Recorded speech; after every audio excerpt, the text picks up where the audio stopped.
On the march. To the echo of marching feet, we pass into the 1940s and start a new decade. And the picture is of a nation rapidly, but nonetheless surely, mobilizing its manhood for the supreme trial. Mobilizing its manhood for the supreme cause, liberty and the defeat of aggression. Manhood includes womanhood. Nothing has been more impressive in these early days of war than the part undertaken by women.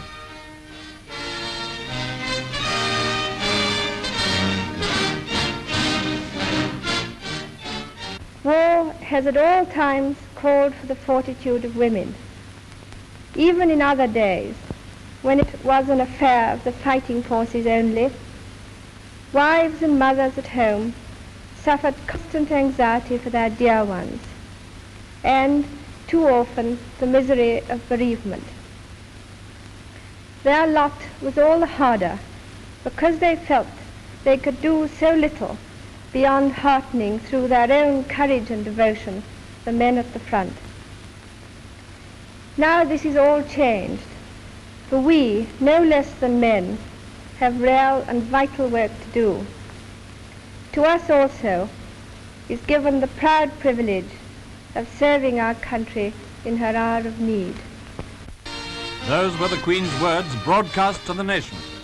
We think of the noble role sustained by Her Majesty this year, of that human quality of hers which has made such an inspiring appeal in times of stress.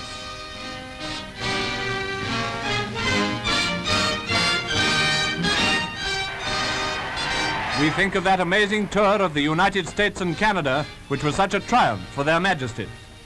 The Queen's charm and personality, added to the King's dignity and simplicity, captivated the hearts of those democracies beyond the sea.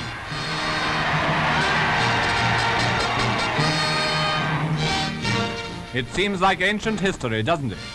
1939 has become the first year of the Second World War, and already we've forgotten that several peaceful events were included in those 12 months.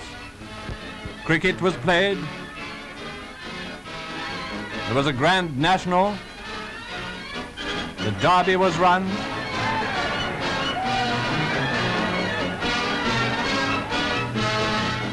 Water speed records were broken.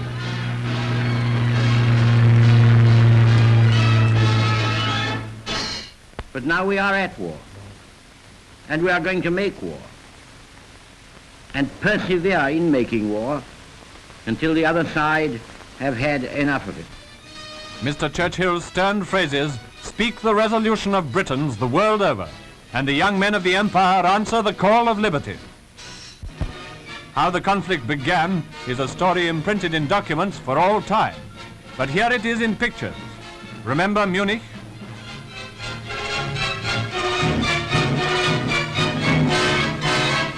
Hitler tore up his Munich pledges in March and occupied the remnant of Czechoslovakia. In triumph, he surveyed his brave conquest from a high window in the castle of Prague. He abandoned all his cynical pretenses and exposed himself in all his duplicity. The turning point of British policy had come. A long-suffering government acted to preserve the independence of other menaced nations. Colonel Beck came to London, and the British pact was drawn up with Poland. Throughout the summer, Britain strove to build up a peace front with France as honorable ally. British negotiators went to Russia, but Ribbentrop also went to Russia, and the vessel of peace was shipwrecked when he struck his grotesque bargain with Stalin.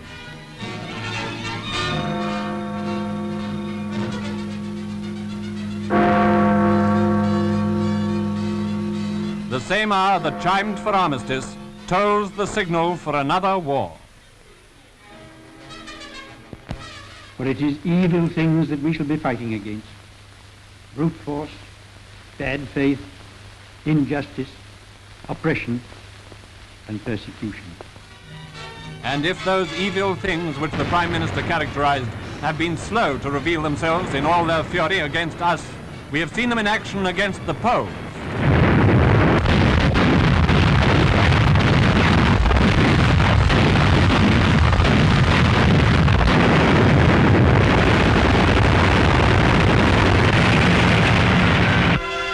We have seen, too, the victims of the savage war against women and children of neutral nations, which Hitler wages with torpedo and mine.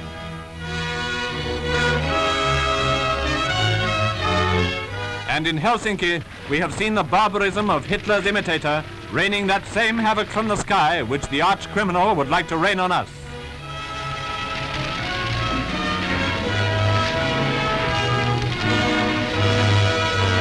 Be sure that it is not the humanity of Field Marshal Goering, which has spared London from this fate, but the fear of reprisals and the defensive skill of our fighters.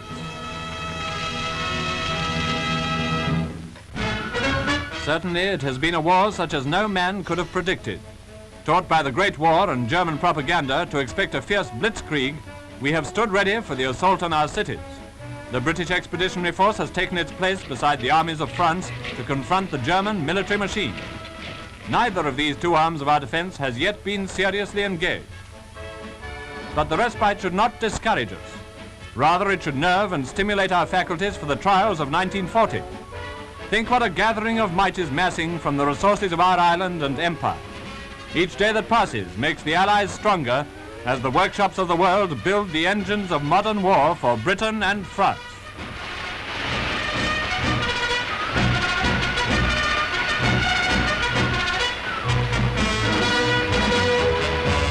The lessons of the Great War have been taken to heart. This time there will be no shell shortage. Torpedoes by the hundred, which will not be used to sink unarmed neutrals without warning. And guns, the only argument which Hitler understands.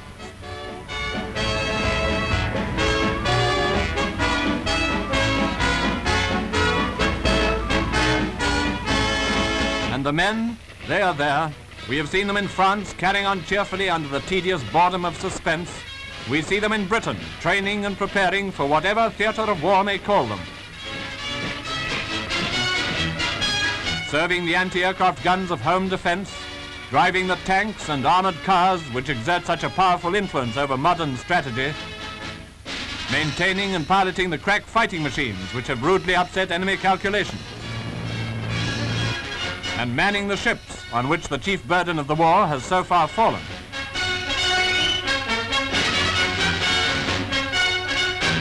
Yes, the manpower for victory is there. From overseas, our brothers of the Empire answer the call of the mother country in their thousands. Australia will be there is a slogan of this war, too. New Zealand, too, that other dominion of the southern seas, trains men for the contingent which she will send to Europe.